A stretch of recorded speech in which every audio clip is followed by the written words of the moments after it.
On est le 21 septembre 1952, le jour de la naissance de la jeune fillette en Allemagne, au sein d'une famille catholique très pratiquante.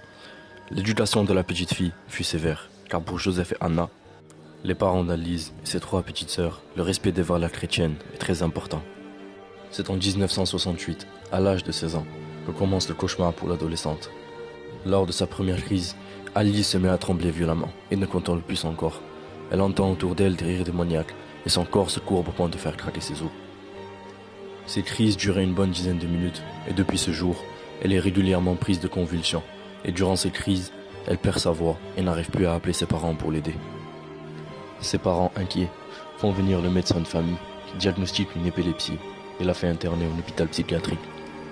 Désormais, l'épilepsie n'est plus le seul problème. Alice est diagnostiquée atteinte de dépression sévère. Elle restera à l'hôpital un peu plus d'1 an, sous surveillance et sous traitement, mais en vain. On lui prescrit un lourd traitement, mais cela n'a fait qu'empirer les choses. Les crises convulsives qu'elle subira alors sont d'une violence très rare. Elle crie qu'on veut la tuer et qu'on la frappe. Et pendant ces convulsions, elle ne peut s'empêcher de pratiquer des génuflexions, parfois une centaine à la suite, sans pouvoir s'arrêter. Alice voit et entend des rires et visages démoniaques qu'elle appelait Fratzen. Elle se mit à ne plus boire et à ne plus manger. Les médecins, inquiets, lui changent de traitement et lui donnent un cocktail médicamenteux qui calme les convulsions sans les faire disparaître. Alice rentre enfin chez elle. Elle est fatiguée et terriblement amaigrie. Elle reprend le chemin de l'école.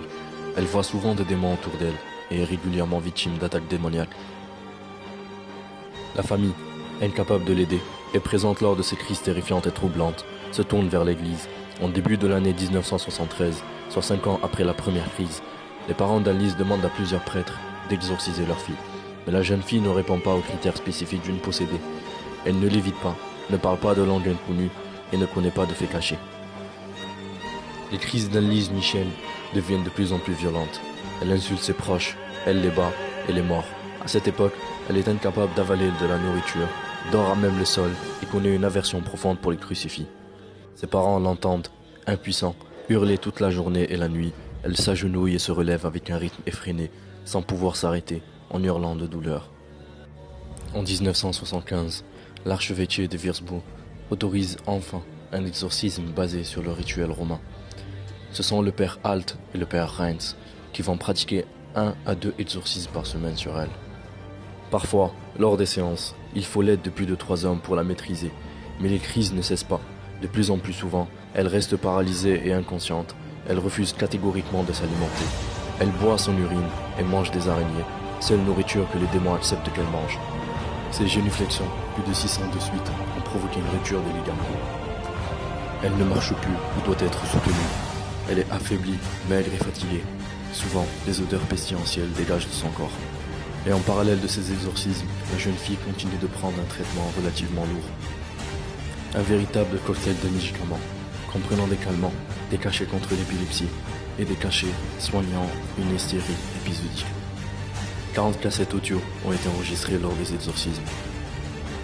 On l'entend clairement, Alice vociférer et prendre plusieurs voix. D'ailleurs, on entend les démons qui se présentent. Et les noms qu'on peut entendre sont Hitler, Néon, Judas, Caïn et Lucifer. Je vous laisse écouter ces cassettes.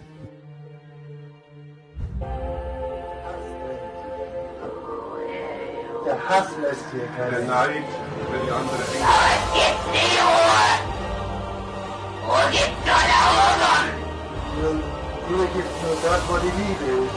Ja, bei uns gibt's nur Hören ohne Der Hass. Ja, Der Hass ist, da gibt's keine Ruhe. nein. Und für uns gibt's nie Ruhe. Nie. Weil, Na, Ewigkeit. weil er nicht dorthin kommt, wo der Schöpfer ist. Aber für uns gibt's kein Zurück.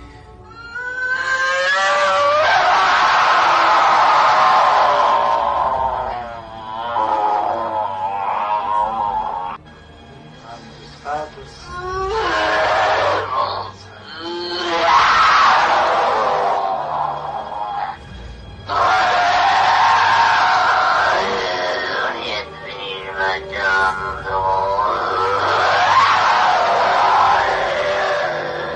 Magnificat. Anima mia Domino, ed exultamus Deus.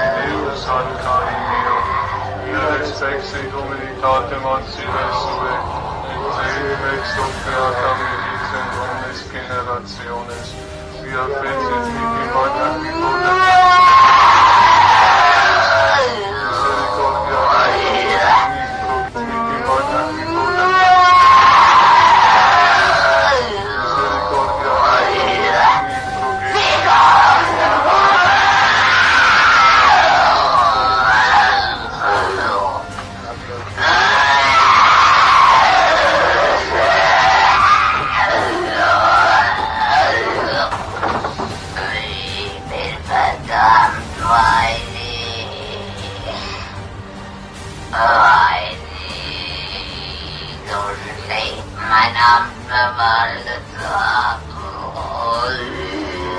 Wer bist du? Judas. Fleischmann, die Hölle, Und du weißt noch, was du zu sagen hast?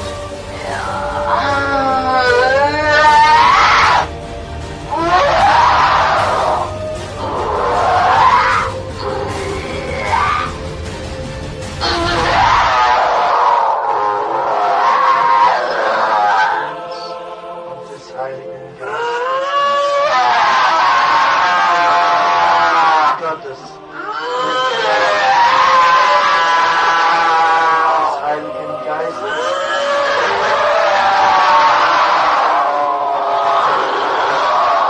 Gib das Zeichen des Mächtigkeit der Erde. Der Mächtigkeit im Namen des dreifaltigen Gottes, des Vaters und des Sohnes und des Heiligen Geistes. Ich bin der Keine. Dreifaltigen Gottes. Ich hab ein Bruder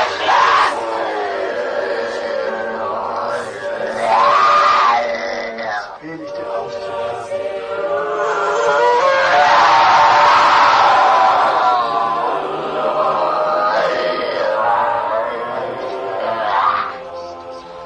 Im Namen des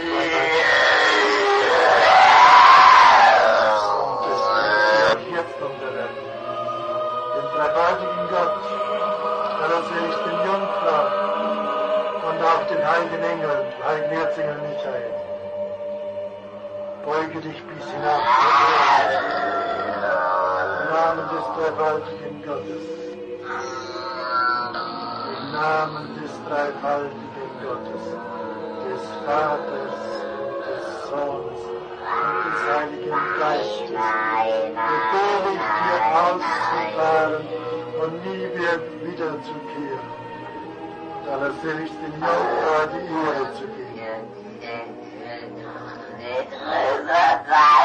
Maria. Voller Gnade.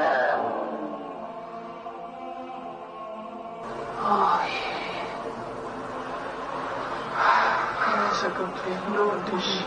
Ich kann zuerst das offizielle Gebet sprechen. Das offizielle Gebet beten und dann singen wir das große Gott.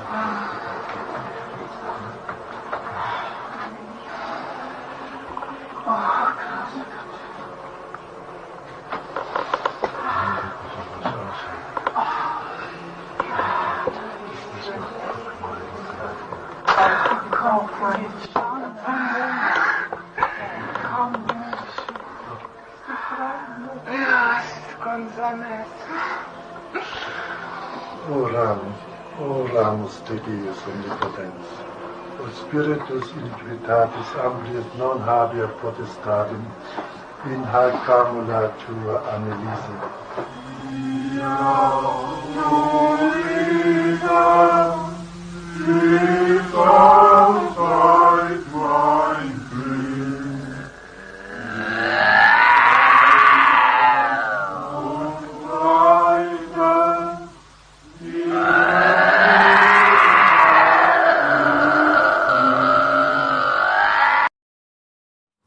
Le 30 juin 1976, affaiblie par une pneumonie, Alice Michel décède lors d'une séance d'exorcisme.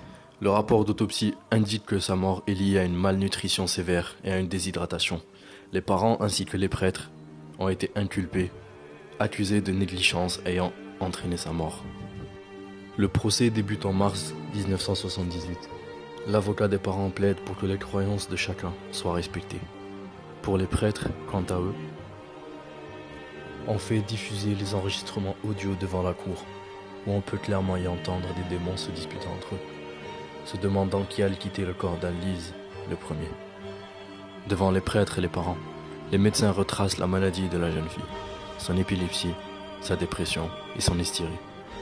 Elle suivait un traitement lourd qu'elle a arrêté subitement du jour au lendemain, et ce qui aurait pu engendrer un arrêt cardiaque. De plus, les exorcismes qui l'affaiblissaient de plus en plus. Le juge condamne les prêtres et les parents à 6 mois de prison avec sursis, et depuis ce